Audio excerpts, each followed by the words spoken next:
Greetings again. I'm a CEO, and so my comments here come from that pointed perspective. No apologies. As the leader of your small business, you already know that the work the system approach is about focusing on the mechanics first. In your newfound efficiency, your emotional state improves.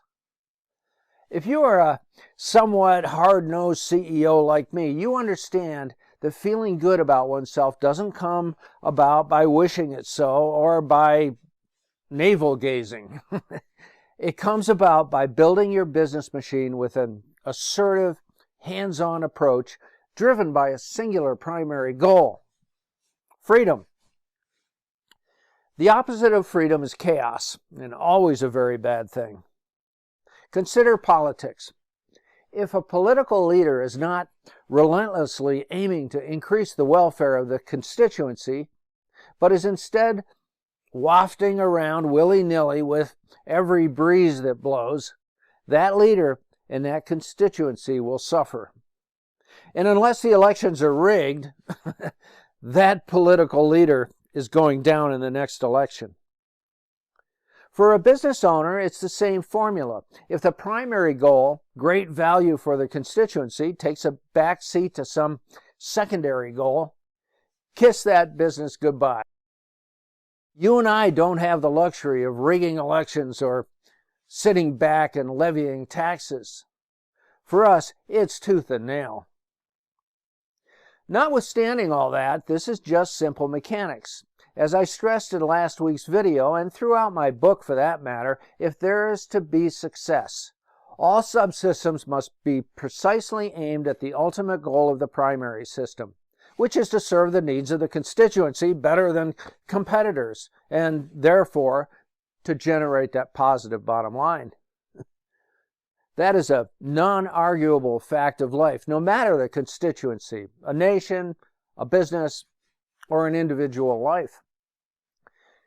Distractions from the ultimate purpose, operating willy-nilly, as I said, ensures the opposite of prosperity. Here's an analogy of my point. Right now, on the highest levels, with our federal and with many state governments, are any of their current primary initiatives aimed at helping the American citizen? And also, what is being altogether ignored? There are errors of omission on a gigantic scale. You know what the problems are. I don't need to regurgitate them here. I'm here to tell you that you must make your business, the organization you can actually do something about, robust and streamlined, with all subsystems contributing to the overall goal of your primary system.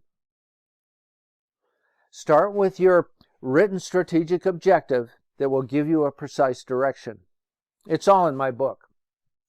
And get this, 9 out of 10 small business owners don't understand this, and so there's incredible opportunity for you right now, whatever your industry might be. Your competitors will stumble in these hard times, but not you. As they fall, you will gobble up their customers. And what about the people who work for you, the people who deliver your service or your product? It's the same thing. Pay them for their contribution to the primary goal of your organization. I also talk about this in my book. See Chapter 16. It really is this simple, but as you take this new direction, it requires personal resolve, especially in the beginning. And I cover all this in part 1 of my book.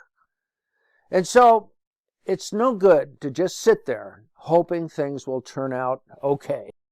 You must do something. No more willy-nilly. See you next week.